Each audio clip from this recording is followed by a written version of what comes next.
economic hitmen really have been the ones responsible for creating this first truly global empire. And we work many different ways.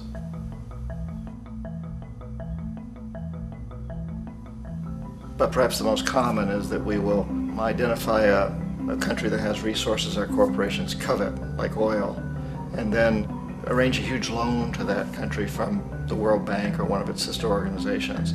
But the money never actually goes to the country. Instead, it goes to our big corporations to build infrastructure projects in that country, power plants, industrial parks, ports, things that benefit a few rich people in that country, in addition to our corporations, but really don't help the majority of the people at all. However, those people, the whole country is left holding a huge debt.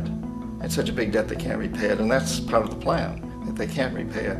And so at some point, we economic hitmen go back to them and say, listen, you owe us a lot of money, can't pay your debt, so sell your oil real cheap to our oil companies. Allow us to build a military base in your country, or send troops in support of ours to someplace in the world like Iraq, or vote with us on the next UN vote.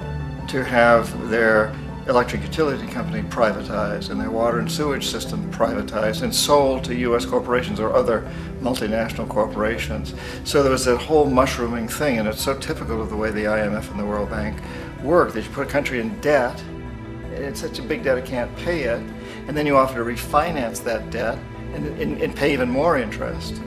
And you demand this quid pro quo, which you call a conditionality or good governance, which means basically that they've got to sell off their resources, including many of their social services, their utility companies, their school systems sometimes, their penal systems, their insurance systems, to foreign corporations. So it's a double, triple, quadruple whammy. The precedent for economic hitmen really began back in the early 50s when democratically elected Mossadegh, who was elected in Iran. He was considered to be the hope for democracy in the Middle East and around the world. He was Time Magazine's Man of the Year. But one of the things that he'd run on and began to implement was the idea that foreign oil companies needed to pay the Iranian people a lot more for the oil that they were taking out of Iran. The Iranian people should benefit from their own oil. Strange policy. We didn't like that, of course. But we were afraid to do what we normally were doing, which was to send in the military. Instead, we sent in one CIA agent, Kermit Roosevelt, Teddy Roosevelt's relative. And Kermit went in with a few $1 million and was very, very effective and efficient. And in a short amount of time, he managed to get Mossadegh overthrown and brought in the Shah of Iran to replace him, who always was favorable to oil. And it was extremely effective. Mobs overflow Tehran. Army officers shout that Mossadegh has surrendered and his regime as virtual dictator of Iran is ended. Pictures of the Shah are paraded through the streets as sentiment reverses. The Shah is welcomed home. So back here in the United States, in Washington, people looked around and said, wow, that was easy and cheap. So this established a whole new way of manipulating countries, of creating empire. The only problem with Roosevelt was that he was a card-carrying CIA agent, and had he been caught, the ramifications could have been pretty serious. So very quickly at that point, the decision was made to use private consultants to channel the money through the World Bank or the IMF or one of the other such agencies, to bring in people like me who worked for private companies, so that if we got caught, there would be no governmental ramifications.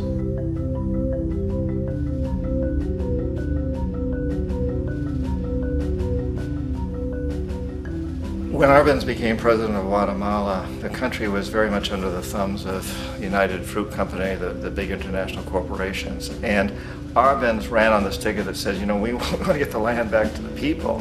And once he took power, he was implementing policies that would do exactly that, give the land rights back to the people. United Fruit didn't like that very much. And so they hired a public relations firm, launched a huge campaign in the United States to convince the United States people, the citizens of the United States, and the press of the United States, and the Congress of the United States, that Arbenz was a Soviet puppet, and that if we allowed him to stay in power, the Soviets would have a foothold in this hemisphere. And that, at that point in time, was a huge fear on everybody's mind, the Red Terror, the Communist Terror. And so, to make a long story short, Out of this public relations campaign came a commitment on the part of the CIA and the military to take this man out. And in fact, we did. We sent in planes, we sent in soldiers, we sent in jackals, we sent everything in to take him out, and did take him out. And as soon as he was removed from office, the new guy that took over after him basically reinstated everything to the big international corporations, including United Fruit.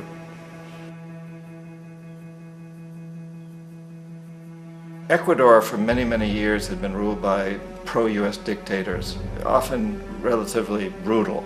Then it was decided that they were going to have a truly democratic election. Jaime Roldos ran for office, and his main goal, he said, as president would be to make sure that Ecuador's resources were used to help the people.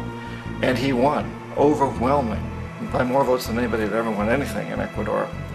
And he began to implement these policies to make sure that the profits from oil went to help the people. Well, we didn't like that in the United States. I was sent down as one of several economic hitmen to change Roldos, to corrupt him, to bring him around, to let him know, okay, you can get very rich, you and your family, if you play our game, but if you continue to try to keep these policies you've promised, you're going to go. He wouldn't listen. He was assassinated. As soon as the plane crashed, the whole area was cordoned off.